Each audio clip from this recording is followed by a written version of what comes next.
এই যে আজকে হবে আড় মাছের একটা নতুনত্ব রেসিপি, মানে চলো তোমরা আস্তে আস্তে দেখতে থাকো।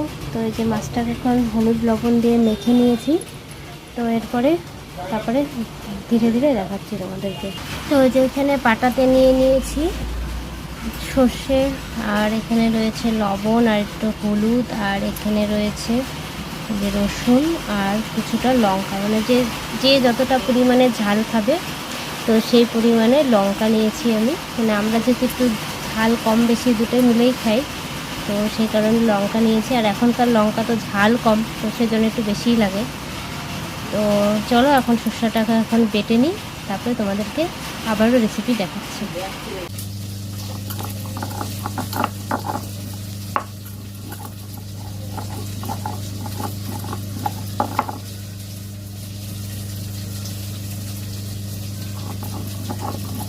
মাছ ভাজা হয়ে গেছে, তো এখন নামিয়ে ফেলবো। একদম পুরো লাল লাল করে কড়া করে ভেজে নিয়েছি। আর এদিকে যে সর্ষে বাটা হয়ে গেছে, তো দেখতে পেলে বাটছিলাম। তো এখন সর্ষেটা এখন দিয়ে দেবো। তো এই যে ফোড়নে দিয়ে দেবো শুকনো লঙ্কা আর গোটা জিরা। তো এটাকে এখন একটু ফ্রাই করার পর্যন্ত টাইম দিয়ে, তো এই যে ফ্রাই হয়ে গেছে, তো এখন দিয়ে দেবো এই সর্ষেটা। তো সর্ষে দিয়ে বেশিক্ষণ কষানো যায় না, যেহেতু তিতা হয়ে যায়, তো সেই কারণে একবারে জল দিয়ে দিলাম। আর এবার জলের সাথে সাথে এই মাছও দিয়ে দিব, তারপরে একসাথে সব ফুটবে। আর তার সাথে দিয়ে দেবো কিছুটা একটুখানি চিনি।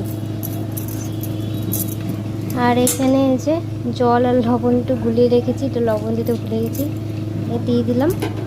তো এখন এটাকে এখন ফুটিয়ে নেব। চলো এটা ফুটতে থাকুক, তারপরে পরে আসছি আবার।